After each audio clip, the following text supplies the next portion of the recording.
Bapak Ibu yang dikasih Tuhan, kita masuk pada bulan Oktober dan kita sedang membiasakan gereja kita agar di bulan Oktober setiap jemaat Tuhan, baik yang aktif untuk mengikuti kegiatan di tengah minggu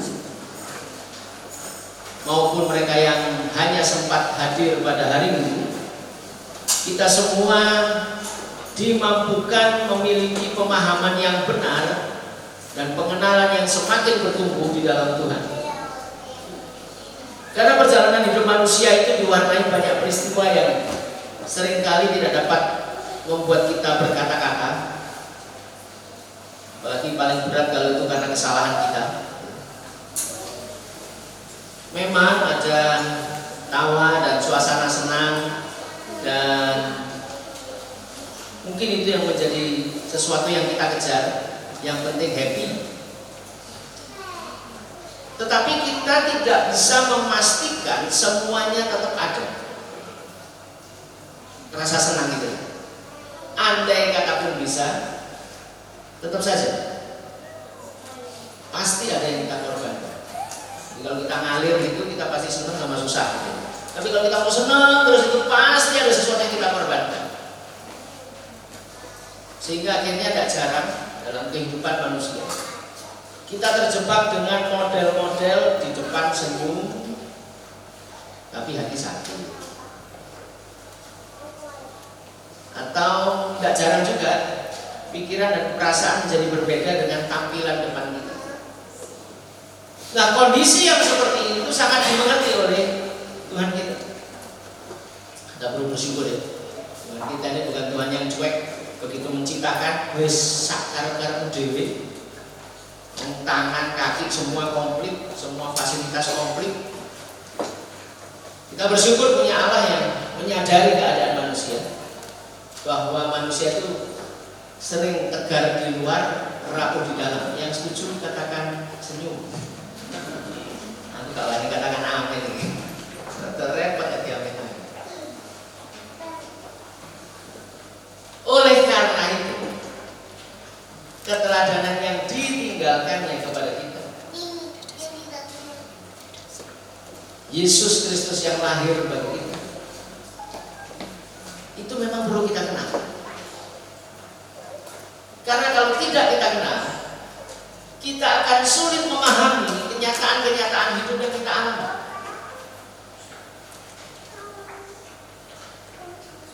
Apalagi kita tahu bahwa manusia itu sudah jatuh dalam dosa. Karena itu Allah membereskan hal yang paling mendasar melalui keteladanan Kristus, yaitu judul tema kita pada pagi hari ini adalah antara kehendak manusia dan kehendak Allah di dalam pribadi Yesus. Karena itu Yesus punya dua natur, 100% manusia dan 100% Allah.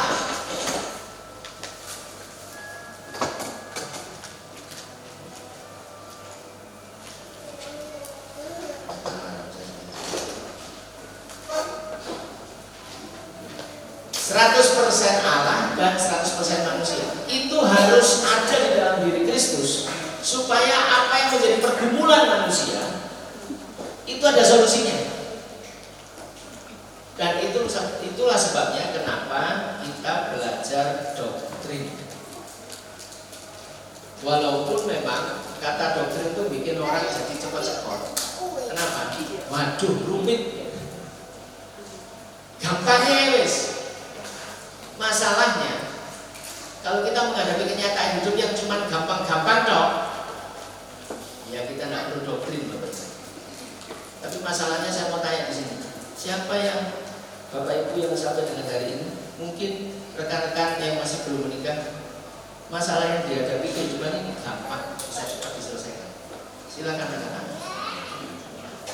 Tidak ada yang katakan ya, berarti masalahnya rumit semuanya.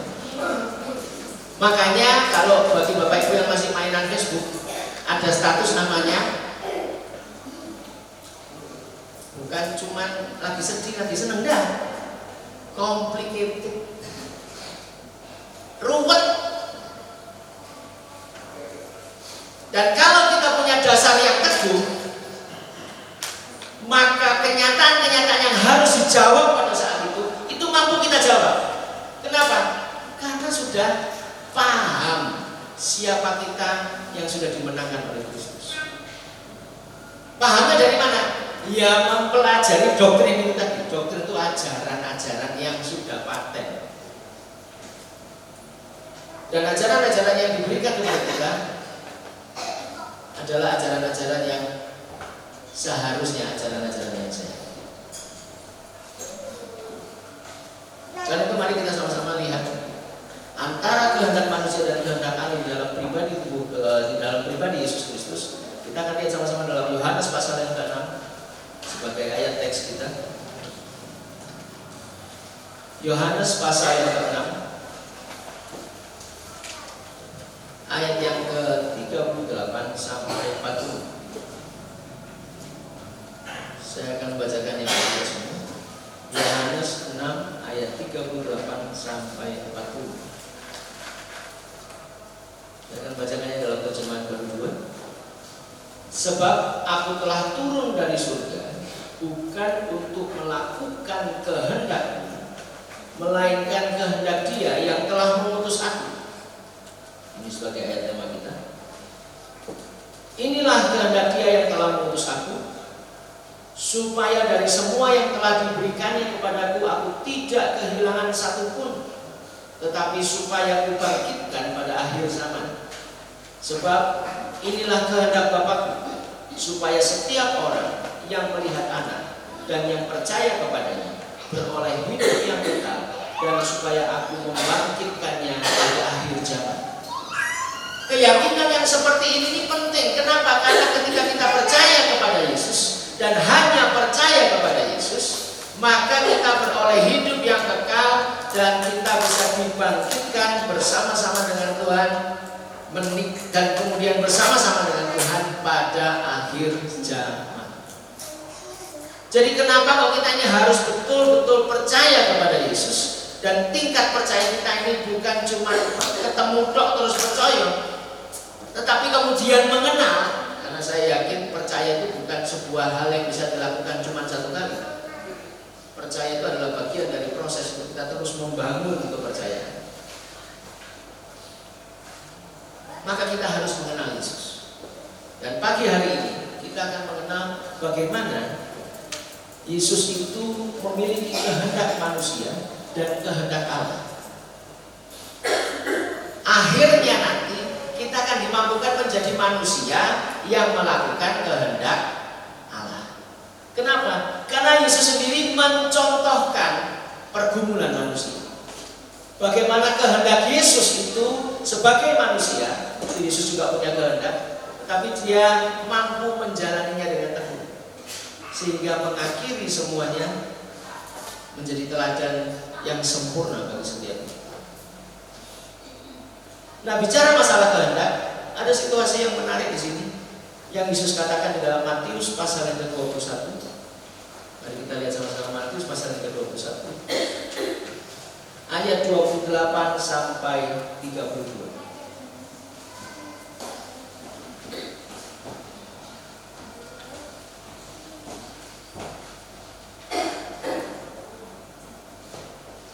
Matius 21 ayat 28 sampai 32.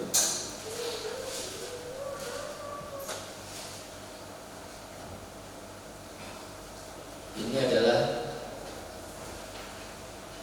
pembicaraan Yesus dengan para imam-imam serta tua-tua. Jadi ini ngomongnya bukan dengan orang yang tidak kenal Tuhan, tapi kepada orang yang mengenal Tuhan dan menyebut dirinya kenal Tuhan. Apakah pendapatmu tentang ini? Yesus ngajak diskusi. Seorang mempunyai 2 anak laki-laki. Ia pergi kepada anak yang satu dan berkata, "Anakku, pergi dan bekerjalah hari ini di kebun anggur." Jawab anak itu, "Aku tidak mau." Namun kemudian ia menyesal dan pergi. Yang 30, lalu orang itu pergi kepada anak yang lain dan mengatakan hal yang sama. Anak itu menjawab, "Baik Bapak," namun ia tidak pergi. Siapakah di antara keduanya yang melakukan kehendak ayahnya, Bapak Ibu? Siapa? Anak pertama atau anak kedua? Hah? Anak pertama atau anak kedua? Pertama? Kedua, sepakat ya kedua ya? Lu kedua ngomong nggak mau. Saya ulangi lagi ya. Ia pergi kepada anak yang ke-1 dan berkata, anakku pergi dan kerjakanlah hari ini di kebun anggur. Jawab anak itu, aku tidak mau. Namun kemudian ia menyesal dan pergi. Lalu orang itu pergi kepada anak yang lain dan mengatakan hal yang sama. Anak itu menjawab, baik Bapak, namun ia tidak pergi. Jadi yang melakukan kehendak bapaknya itu anak yang pertama apa yang kedua? Anak pertama yang ngomong nggak mau.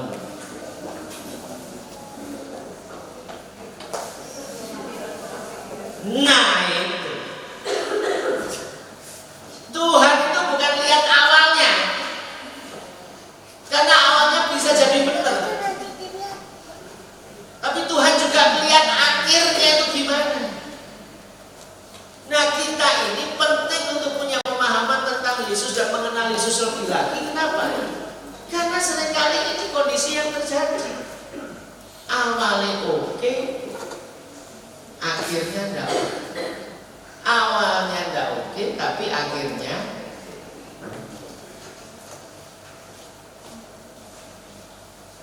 karena itu mari kita lihat kehendak manusia yang ada di dalam diri Yesus. Mari kita lihat sama-sama, kita kupas sama-sama dari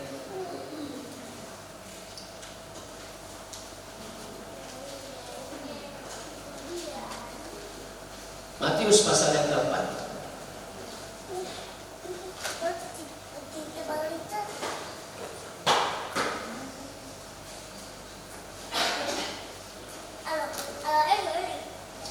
Kita akan bahas kemanusiaan Yesus dari proses pencobaan Yesus di padang gurun.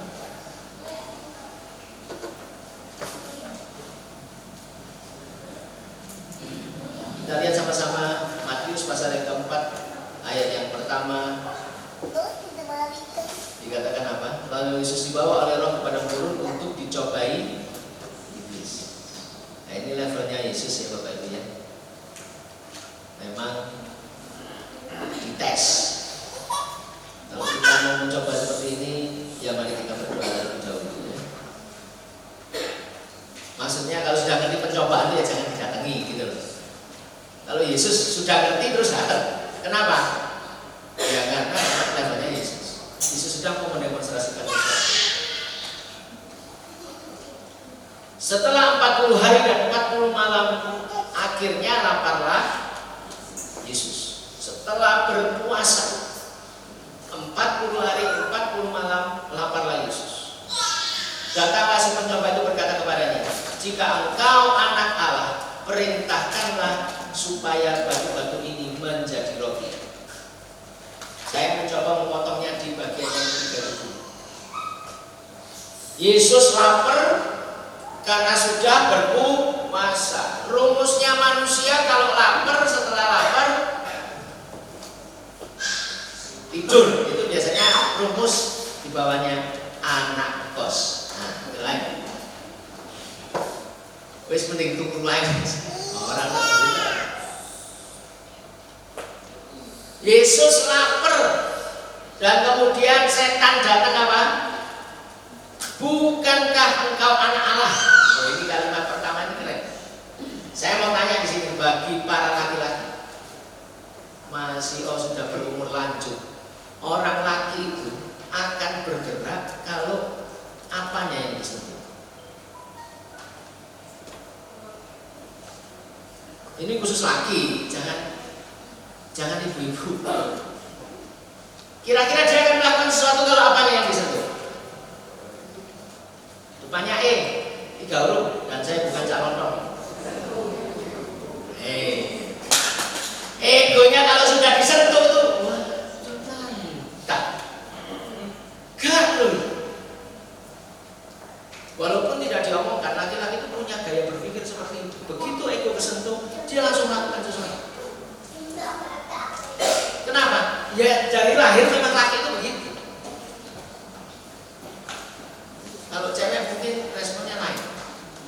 dan tidak saya bahas di sini karena saya laki-laki.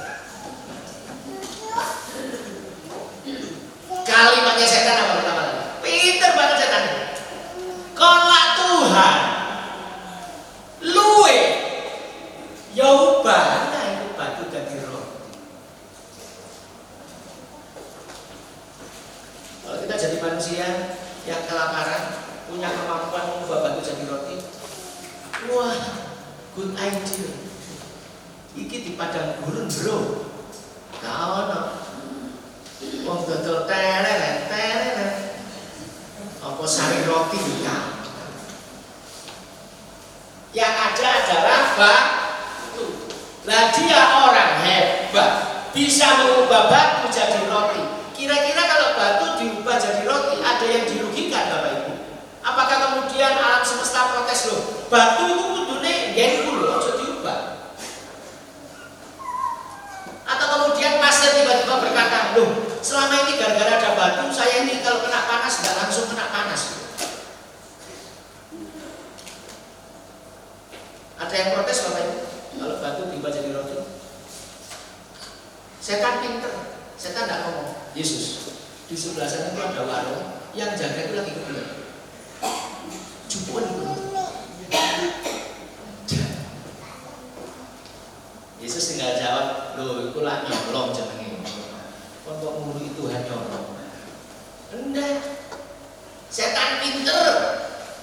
Yang setan cobai kemanusiaan Yesus yang sedang lapar, dan solusinya sangat masuk akal. Apa? Mengubah batu jadi roti, karena itu kemampuan Yesus levelnya bisa begitu. Sekarang saya tanya pada Bapak Ibu, kalau itu Yesus kira-kira bisa mengubah batu jadi roti enggak? Sangat bisa. Pertanyaannya, kenapa kok tidak dilakukan? Karena yang nyuruh, kalau yang nyuruh iblis dituruti berarti Yesus nurut. Nah, pertanyaan saya, wong luwe iso mikir ngono? Itu karena Yesus tidak mengizinkan kemanusiaannya jatuh hanya karena kedagingan.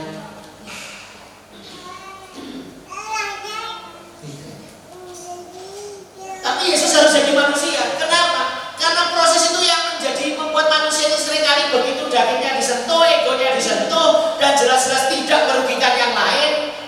Bisa loh manusia melakukan kesalahan. Dan saya yakin dalam perkumpulan Bapak Ibu, kalau kita cuma terus jatuh pada hal yang remeh, maka kita tidak akan pernah mengalami hal yang seperti itu.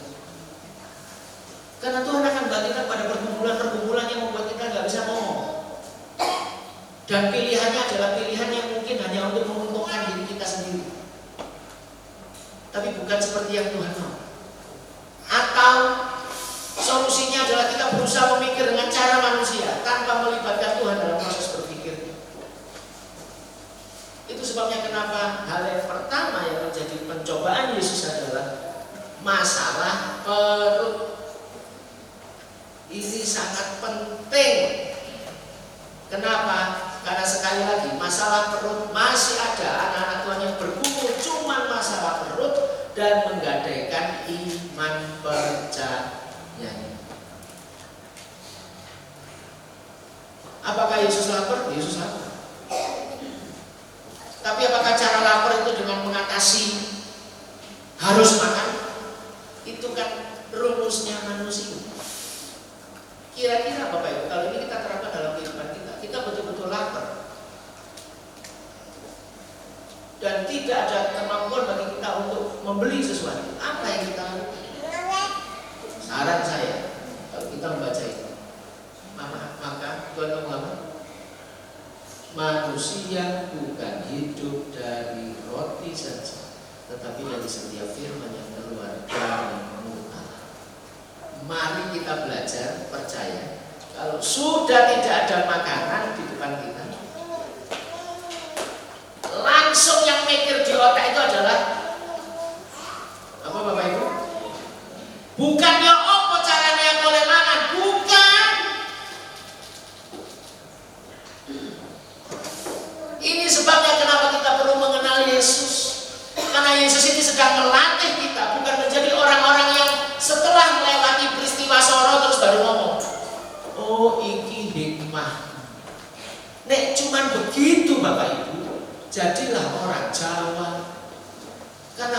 Jawa itu selalu koncone jenenge selamat.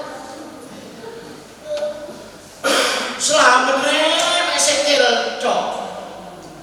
Nek sikil lebih tangane selamat nek awakku gak apa-apa, nek sikil lebih tangan cok. Selamat terus aja orang Jawa itu. Wis.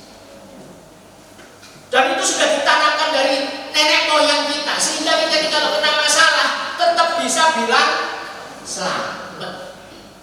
Sampai anak yang jenenge selamat, anak yang mau selamat, selamat 1, selamat 2, selamat 3. Tapi levelnya anak-anak Tuhan mau menghadapi sesuatu langsung tahu, oh ini sesuatu yang akan Tuhan kerjakan. Pasti Tuhan punya rencana. Jadi bukan langsung mikir, aku gak iso mangan kayak saya mati. Anakku limo, gak mangan kabeh kira. Yo apa caranya oleh mangan? Karena kalau Tuhan izinkan kita sampai gak makan, jawabannya adalah Tuhan punya rencana. Lah kok terlalu rohani Pak? Loh bukan terlalu rohani. Justru malah solusinya walet pasti. Kenapa? Karena setelah itu kalau kita lihat yang terjadi, kita baca ayat yang ke-11. Iblis lalu meninggalkan dia, dan lihatlah malaikat-malaikat datang melayani Yesus. Endingnya warak apa enggak?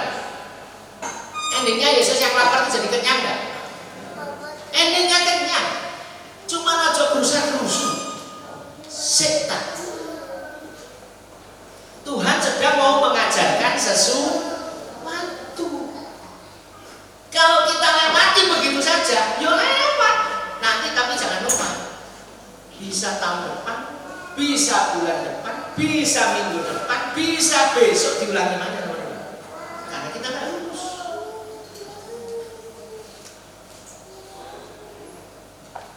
Tolong katakan kepada diri, Tuhan mencetak kita, Tuhan mau mencetak kita bukan menjadi orang biasa-biasa saja.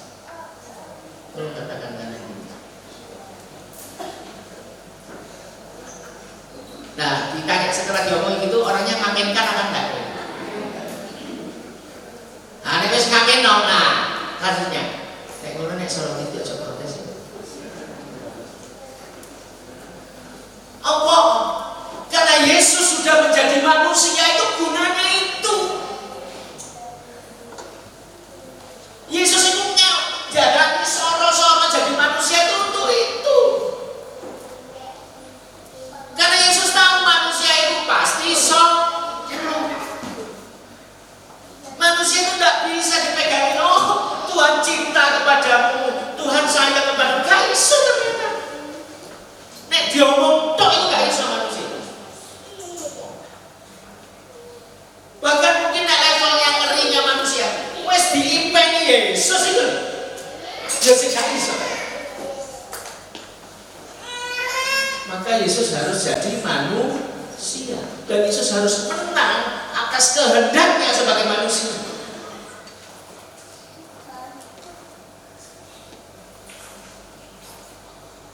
Supaya kita tahu,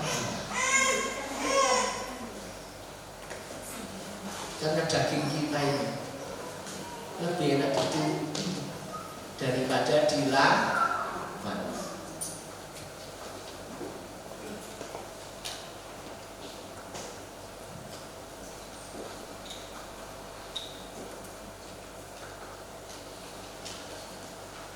Contohnya begini, lelah aku,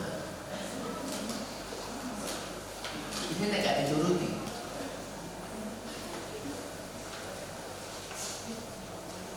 khotbah terakhir suara saya tidak, tapi karena saya turuti, lega. Ini contoh sederhana.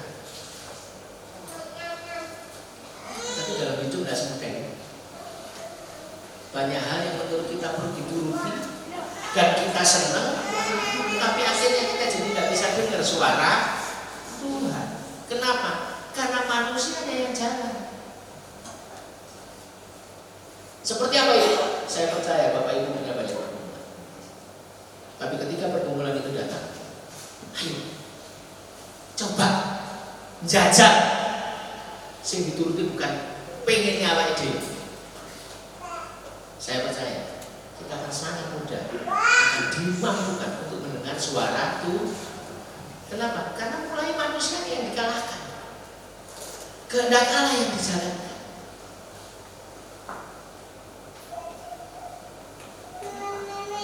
Bapak Ibu yang dikasih Tuhan, kita langsung lompat yang ketiga. Waktu terus berjalan. Pencobaan yang ketiga.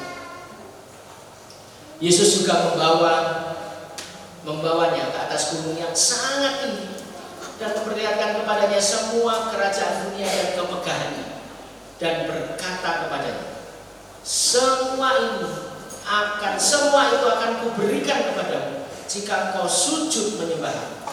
Ini kalimat ini sebenarnya Bapak Ibu, kalimat ini sedang mengatakan apa? Kalau dalam bahasa aslinya, maksud tersembunyinya setan itu apa? Setan itu tahu bahwa Yesus itu nanti akan mati di sana. Setan itu tahu kenapa kalau Yesus datang, karena ingin menyelamatkan seluruh umat manusia. Tahu setan itu? Tahu. Kalau tidak tahu, tidak dicobain. Dan karena setan tahu, maka setan itu ngomong sama Yesus, diajak, Yesus, kemungkinan dia ke batu, karena di batu kan bisa lihat banyak luas. Ini semua tak kasih tahu kamu loh Yesus. Tapi syaratnya satu, apa? Sujud menyembah. Atau dengan kata lain, peristiwa Getsemani. Mari kita lihat sama-sama Lukas.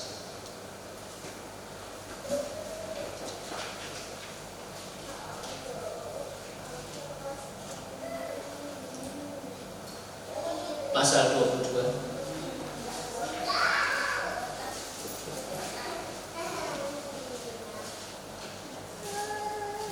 Ayat yang ke-44.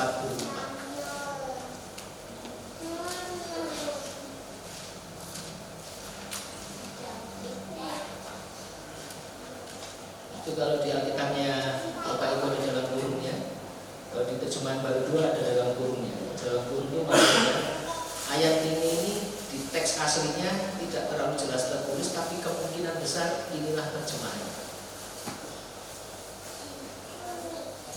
Ayat 44, ia sangat susah dan makin bersungguh-sungguh berdoa.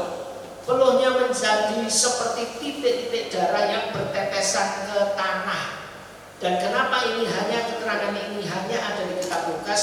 Karena Lukas yang nulis ini adalah seorang dokter.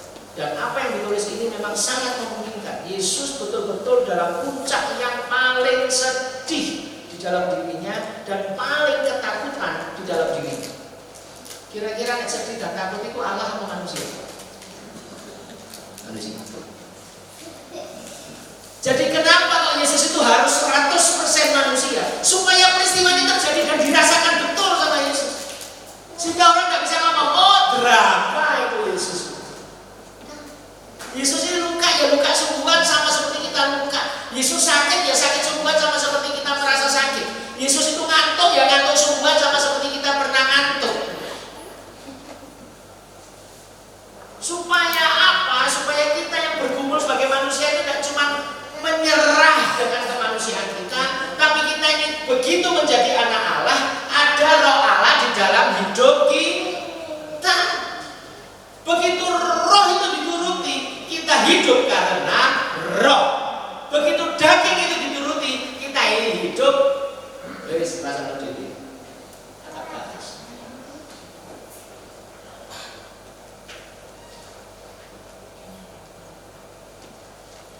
Makanya terus didorong. Dan Yesus memperagakannya dengan hidupnya sendiri.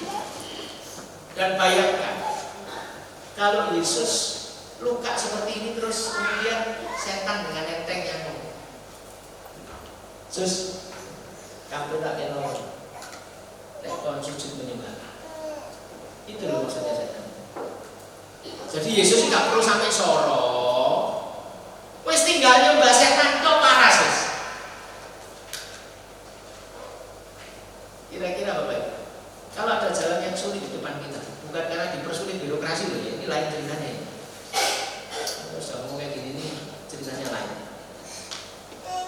Maksudnya kita ini tahu ada jalan yang sulit yang harus kita alami. Dan kemudian tiba-tiba mendadak ada tawaran yang lebih mudah.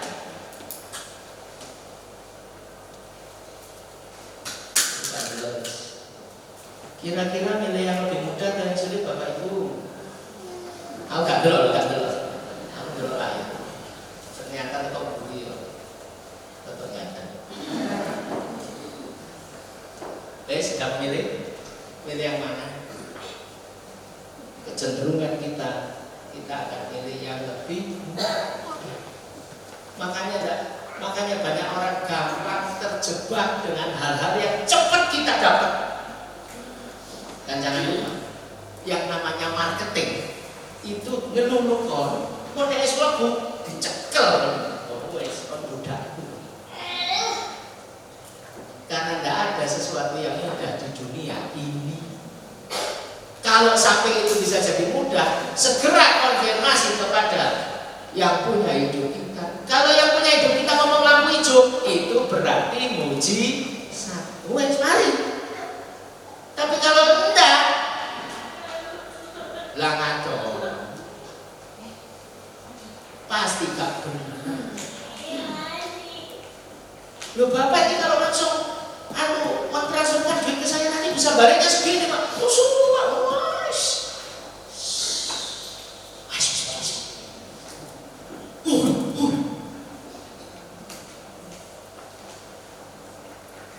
begitu meletup.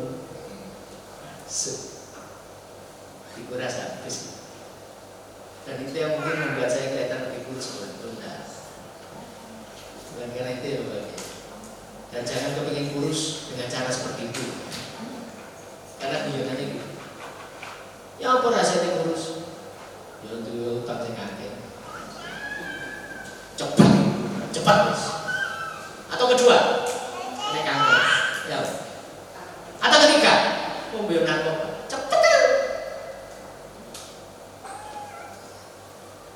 Selalu ada harga yang harus dibayar oleh manusia untuk mencapai sesuatu. Pasti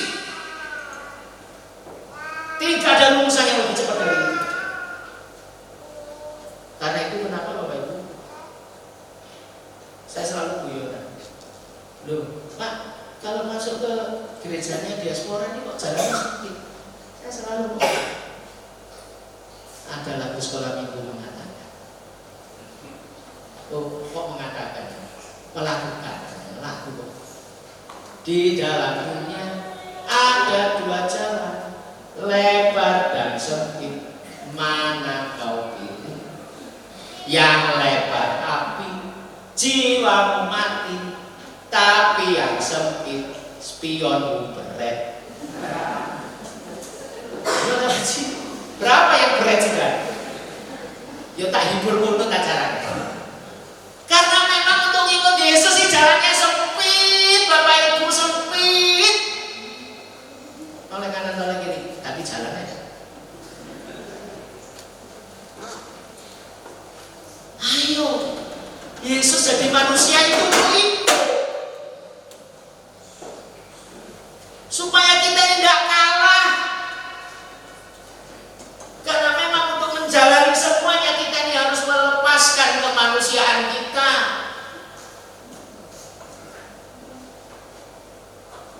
Setan pinter, semua tak kasih sembarang. Selesai. Yesus bisa naik ke surga lagi, selesai. Gak perlu sorok, gak perlu sampai peluhnya itu. Bahkan Yesus mungkin gak perlu mengatakan, iya Bapak, jikalau Engkau berkenan, ambillah calanmu dari hadapanku. Titik aja. Diambil lah, diambil lah.